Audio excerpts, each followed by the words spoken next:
ಸದಸ್ಯರೇ ಹಾಗೂ ತಾಲೂಕು ಪಂಚಾಯತಿಯ ಮಾಜಿ ಉಪಾಧ್ಯಕ್ಷರೇ ಹಾಗೂ ಎರಡೂ ಶಾಲೆಗಳ ಮುಖ್ಯೋಪಾಧ್ಯಾಯರೇ ಹಾಗೂ ಶಿಕ್ಷಕ ವೃಂದವೇ ಹಾಗೂ ಗ್ರಾಮದ ಯುವಕರೇ ಹಾಗೂ ಈ ಒಂದು ಗ್ರಾಮದ ಶಿಕ್ಷಣ ಪ್ರೇಮಿಗಳೇ ಹಾಗೂ ಎರಡೂ ಶಾಲೆಗಳ ನನ್ನ ವಿದ್ಯಾರ್ಥಿ ವೃಂದವೇ, ವಿದ್ಯಾರ್ಥಿಗಳೇ, ಇಂದು ನಾವೆಲ್ಲರೂ 78ನೇ ಸ್ವಾತಂತ್ರ್ಯ ದಿನಾಚರಣೆಯನ್ನು ಭಾರತದಾದ್ಯಂತ ವಿಜೃಂಭಣೆಯಿಂದ ಆಚರಿಸುತ್ತಿದ್ದೇವೆ.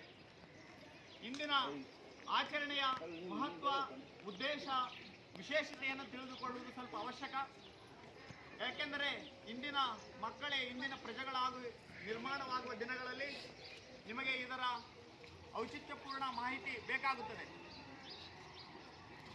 ಯಾಕೆ ನಾವು 1900 ಆಗಸ್ಟ್ 15ರಂದೇ ಸ್ವಾತಂತ್ರ್ಯ ದಿನಾಚರಣೆಯನ್ನು ನಾವು ಆಚರಣೆ ಮಾಡ್ತಾ ಇದ್ದೀವಿ ಅನ್ನೋದು ಒಂದೇ ಪ್ರಶ್ನೆ. ಏಕೆಂದರೆ ನಮಗೆಲ್ಲ ಗೊತ್ತಿರುವಂತೆ ಆಗಸ್ಟ್ 15 1947ರಂದು ಸ್ವಾತಂತ್ರ್ಯ ಸಿಕ್ತು. ಅದಕ್ಕಾಗಿ ನಾವು ಅಂದಿನ ದಿನವನ್ನು ಸ್ವಾತಂತ್ರ್ಯ ದಿನಾಚರಣೆಯನ್ನಾಗಿ ಆಚರಣೆ ಮಾಡ್ತು ಅಂತ ಗೊತ್ತಿದೆ.